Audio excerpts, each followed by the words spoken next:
Yes guys, at welcome back sa ating channel. Ngayon ay gusto ko lang muna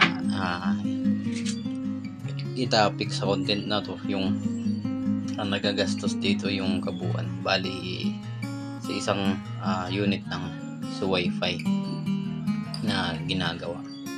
Actually nung mga nakaraang mga taon, mayroong mga vlogger na gumagawa din ng piece wifi window machine na sabi may build na umaabot lang ng 4K pero ngayon parang malabo na mangyari yun yung 4,000 mo kasi nga lahat ng ng bilihin ngayon ay nagsitaasan na, kasama na din yung mga shipping fee doon, kaya hindi na maaaring ganun pa din sa ngayon. Okay, ito yung build ko. Bali ilalagay ko to sa tindahan ng nanay ko. Ayan, ito yung sa amin, itong tindahan sa amin ito yung matagal ko na piece wifi window na unit.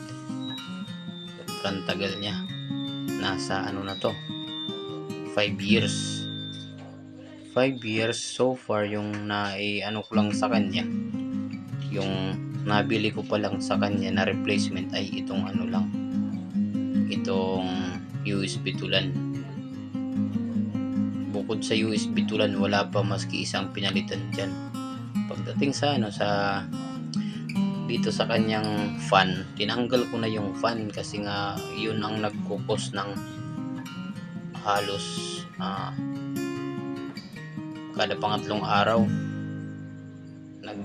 malfunction itong coin slot. Kaya nakita ko na laging sobrang alikabok sa loob. Ito ngayon umaabot na siya ng 2 years hindi pa pumapal yung coin slot. Nga lang ayan, wala siyang fan, kaya ito hindi ko na sinasara, nakabukas na lang siya dito sa tindahan namin. So ayan, ito kinalikot ko na rin itong box na to. Matagal na to. Ito yung nilagyan ko ng ilang mga binili ko dati na hindi ko pa nagamit. Ayan, meron dito kinalkal ko, ang dami pa pala dito kasi itong box na to nakatago, kaya ngayon ko lang naalala. Tapos na akong mamili, saka ko pala naalala meron pa palang ibang parts na pwede magamit. So ayan, bali yung gastos talaga ngayon sa pag-build ng piece wifi ay talagang hindi mo makukuha ng 4,000 pesos lang yung build mo. Aabutin talaga yan ng 6,000 hanggang 7,000 mahigit, kasama na yung mga shipping doon at saka yung license key. Kasi yung actual ko na ginagastos ngayon, nandito kami sa Leyte, so sa online din ako bumibili galing Maynila yung parcel. Pagdating dito at kasama na yun sa plywood at saka yung lamination.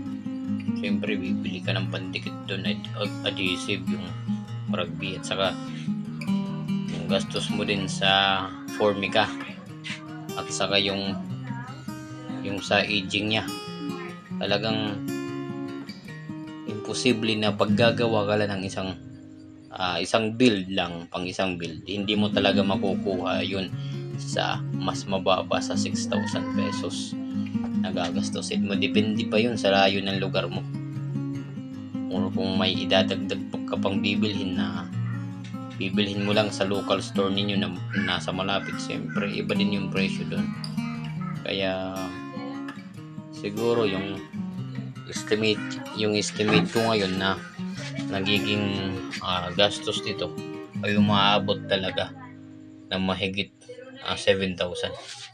Okay, swerte na din sa mga nakarami na ng mga build ng mga nakaraang ilang taon, kasi nga mas mura pa noon yung parts and accessories ng paggawa ng ating mga DIY piso wifi window machine. Okay guys, sa ngayon yung siguro may magagawa din naman tayo sa cost cutting. Okay, pagdating sa plywood siguro, syempre kung isa lang yung bibilhin mo, isipin nilang natin napagastos ka na medyo mataas, kasi nga hindi mo naman pwedeng bilhin yung plywood ng kalahati lang. Ang ginawa ko dito guys, ginamitan ko siya ng 1/2 ng plywood para medyo makatipid ako sa presyo niya. Okay, kung pwedeng gamitin na 1/2 lahat, pwede yun. Depende sa diskarte mo na yun na mabubuo mo. Kasi para sa akin guys, yung cost cutting para mapababa natin yung ating gastos sa pag-build nito, palagay ko, sa opinion ko lang, na-apply lang talaga to sa plywood. Okay, itong hardware parts lang, pero pagdating sa electronics parang medyo mahirap natin maibaba kasi nakaset na yung price doon. Nakadepende din guys yung magiging gastos mo sa location mo. Syempre, iba-ibang location, iba-iba yung price. And that's it guys for this video. Sa mga bagong napadaan lang sa aking channel, hinikayat ko kayong mag-subscribe at magkita-kits tayo sa ating susunod pang mga video. Yung mga merong hilig din sa iba pang build, tingnan nyo lang dito sa ating channel, baka may magustuhan kayong gawin tulad ng incubator at iba pa. Tingnan nyo lang po dito sa ating channel. Thank you for watching.